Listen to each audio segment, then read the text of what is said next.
कोलकाता से खबर आ रही है, जहां पर अभिषेक बनर्जी से पूछताछ जारी है। ईडी ऑफिस में अभिषेक बनर्जी से पूछताछ हो रही है। प्राथमिक शिक्षक भर्ती घोटाले से जुड़ा ये केस, मामले में ईडी ने अभिषेक बनर्जी को तलब किया है। पूछताछ के लिए ईडी ने जारी किया था समन। तो बड़ी जानकारी सामने निकल कर आ रही है। अभिषेक बनर्जी से पूछताछ ईडी की टीम कर रही है। समन ईडी की तरफ से जारी किया गया था। तो देखिए, जांच एजेंसियों का शिकंजा अभिषेक बनर्जी पर कसता हुआ नजर आ रहा है। कोलकाता में ये पूछताछ जारी है।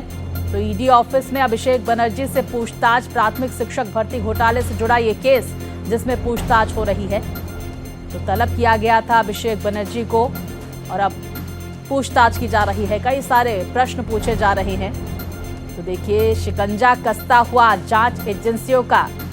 पश्चिम बंगाल में सत्ता परिवर्तन के साथ ही भ्रष्टाचार पर एक्शन अब जांच एजेंसियों की तरफ से भी लगातार लिया जा रहा है और इसी के मद्देनजर अलग अलग मामलों में जांच एजेंसियों का शिकंजा अभिषेक बनर्जी पर कसता हुआ और अभिषेक बनर्जी को पूछताछ के लिए ईडी ने तलब किया है। फिलहाल अभिषेक बनर्जी ईडी के सामने मौजूद हैं, उनसे पूछताछ की जा रही है। तो ईडी ऑफिस में अभिषेक बनर्जी, कई सारे सवाल ईडी के अधिकारी उनसे पूछ रहे हैं। विस्तार से जानकारियों के साथ हमारे सहयोगी गोपाल हमारे साथ जुड़ गए हैं। गोपाल, लगभग कितनी देर से ये पूछताछ जारी है और किस तरह के सवाल ईडी की तरफ से पूछे जा रहे हैं? अभिषेक बनर्जी से सूत्र क्या जानकारी दे रहे हैं? देखिए स्वाति, कुछ ही देर पहले सवाल जवाब ईडी द्वारा अभिषेक बनर्जी से शुरू की गई है और अभिषेक बनर्जी ईडी के सवालों का जवाब दे रहे हैं, क्योंकि प्राइमरी शिक्षक भर्ती घोटाला मामले में ईडी जांच कर रही है और इस मामले में 6 सप्लीमेंट्री चार्जशीट ईडी दाखिल कर चुकी है और इस मामले के जो मुख्य सरगना था उस सहित तमाम लोग इस मामले में गिरफ्तार हो चुके हैं। यहाँ तक कि जो उस समय के तत्कालीन शिक्षा मंत्री पार्थ चटर्जी थे, उनको भी ईडी ने गिरफ्तार किया था। इसके अलावा करीबी सहयोगी अर्पिता मुखर्जी के जब घर में छापेमारी हुई थी, उस दौरान लगभग 50 करोड़ के आसपास की नकदी और लगभग 5 करोड़ के अधिक मूल्य के सोने बरामद किया गया था और इस मामले में लगभग 154 करोड़ रुपये के आसपास की राशि की पूर्ति जब्ती कर चुके हैं, यानी कि ईडी जब्त कर चुकी है। और इस मामले में सीबीआई के द्वारा दर्ज एफआईआर के आधार पर ईडी ने इस मामले में मनी लॉन्ड्रिंग के तहत मुकदमा दर्ज किया था और जांच शुरू की थी।